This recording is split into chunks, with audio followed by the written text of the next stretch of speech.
Halo guys, kembali lagi bersama gue Nandi.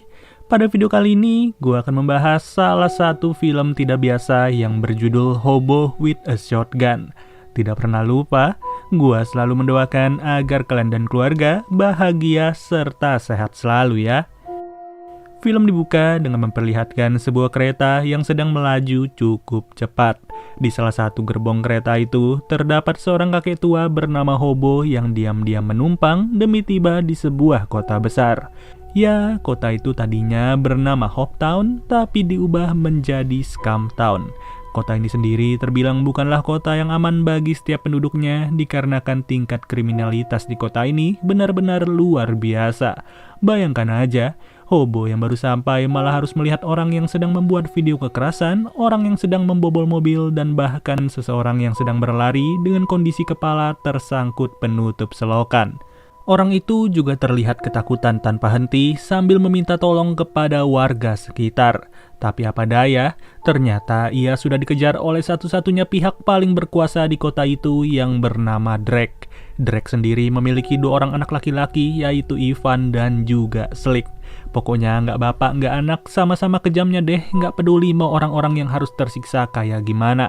Luar biasanya lagi, Drake juga punya ciri khas sebelum menghabisi nyawa korbannya, yaitu dengan memaksa siapapun yang ada di sekitar untuk menonton detik-detik kematian dari pria tersebut. Setelahnya, kepala dari pria tersebut langsung dikaitkan dengan sebuah kawat yang ternyata kawat itu juga sudah tersambung dengan tali tambang. Alhasil, ditariklah tali tambang tersebut dengan menggunakan mobil sampai-sampai kepala si korban langsung copot dalam seketika. Melihat hal itu, Hobo nggak bisa berbuat banyak dan ia merasa syok dengan apa yang ia lihat barusan ini. Kemudian, ia pun nggak sengaja melewati sebuah toko barang bekas yang dimana ia tertarik dengan salah satu barang, yaitu sebuah mesin pemotong rumput.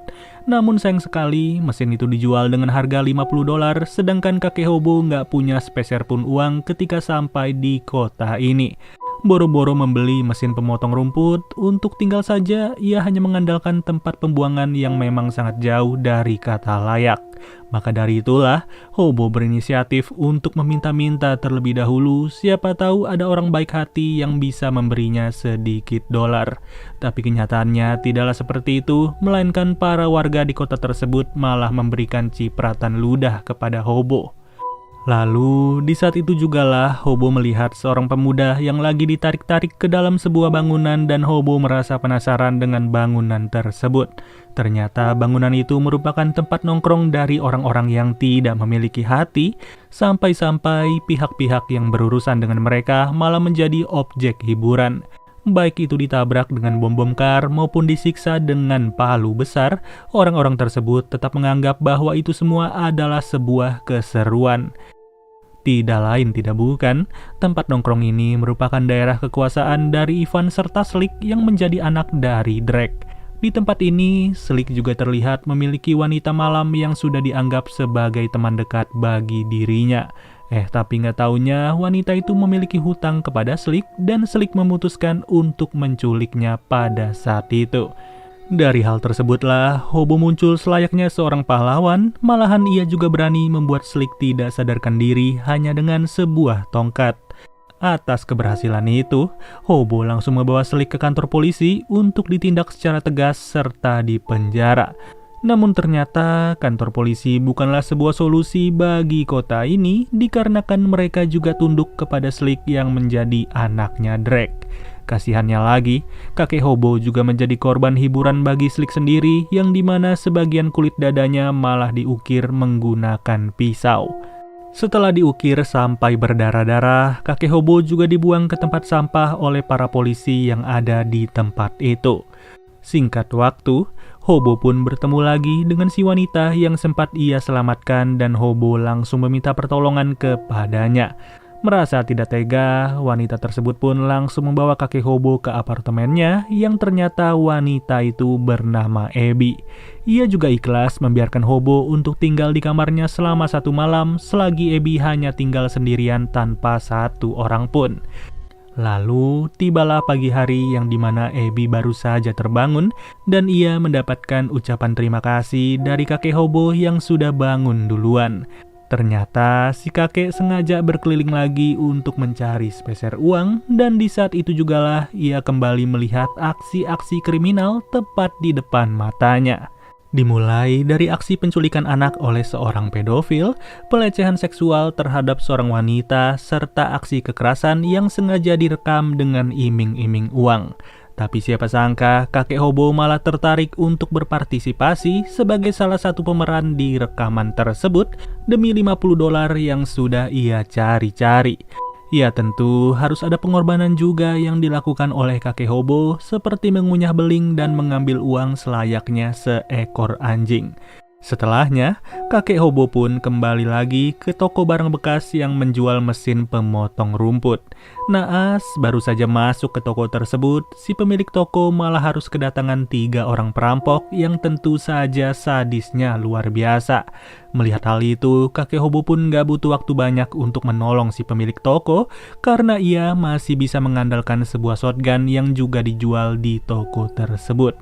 Yang bikin salut, kakek hobo nggak meminta balas budi atas pertolongannya itu, dan ia tetap membayar shotgun tersebut selayaknya seorang pembeli.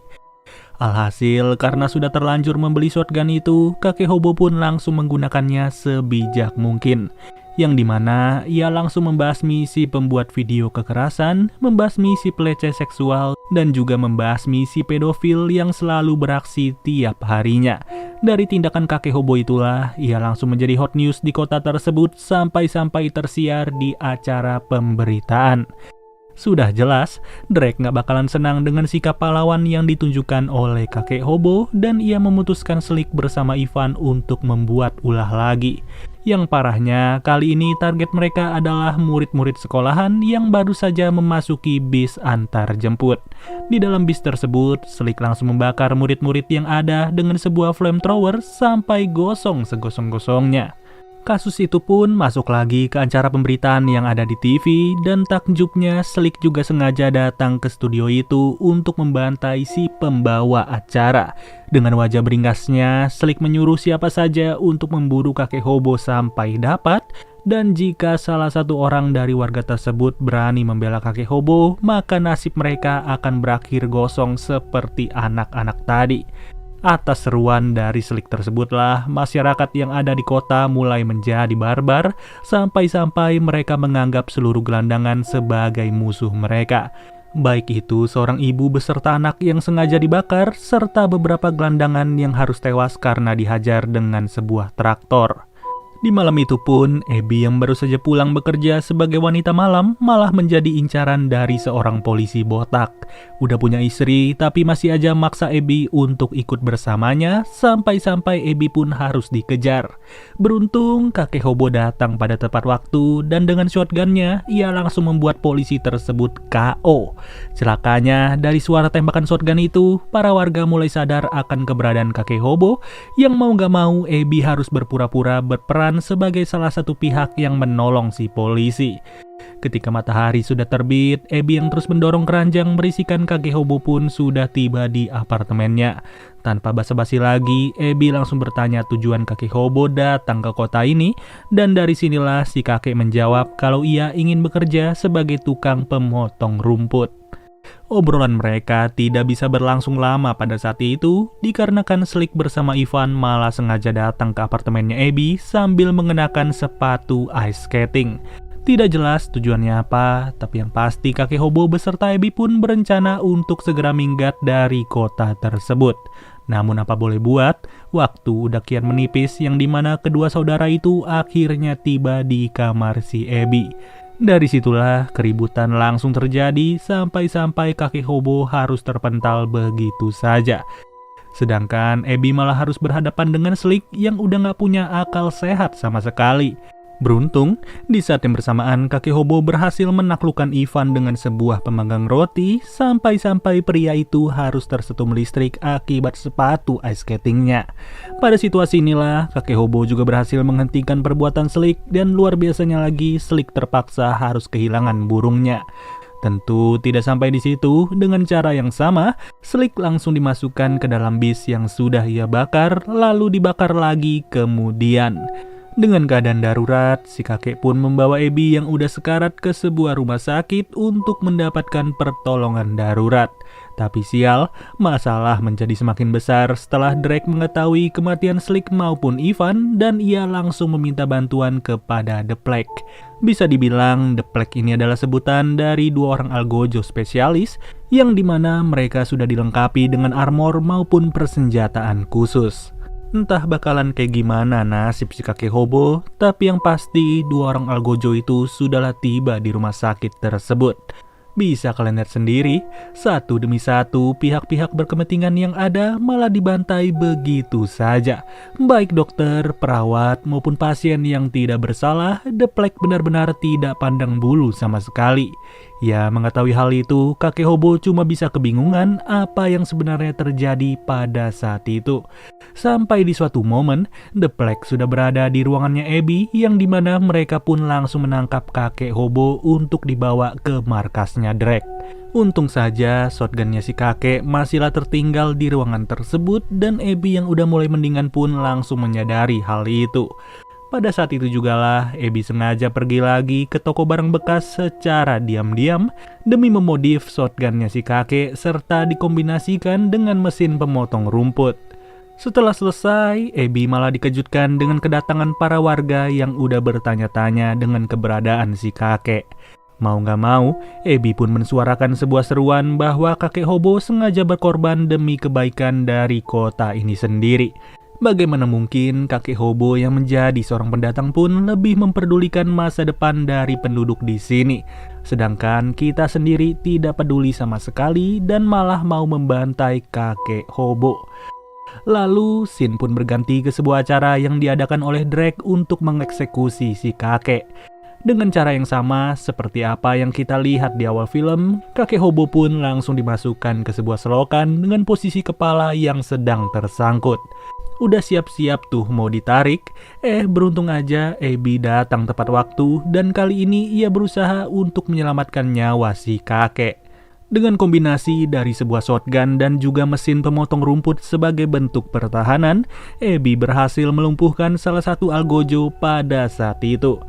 Bahkan, ia juga berhasil menggagalkan proses eksekusi dari si kakek hobo, meskipun Abby sendiri harus kehilangan sebagian tangannya. Tapi ya, karena udah terlanjur kehilangan tangan, Abby pun masih sanggup untuk menewaskan Drake hanya dengan beberapa tusukan dari tulang tangannya. Setelah itu, Abby langsung bergegas untuk mengeluarkan si kakek dari dalam selokan dan film pun berakhir. Ya, pada intinya, film ini mengajarkan kita bahwa siapa saja bisa menjadi pahlawan dengan caranya masing-masing. Tidak peduli latar belakang ataupun di mana posisi kalian berada, asalkan tujuan yang sudah ditetapkan benar-benar jelas. Oke deh guys, mungkin segini aja pembahasan alur cerita dari film Hobo with a Shotgun. Sampai bertemu lagi di video berikutnya. Gua Nandi cabut dulu. Dadah.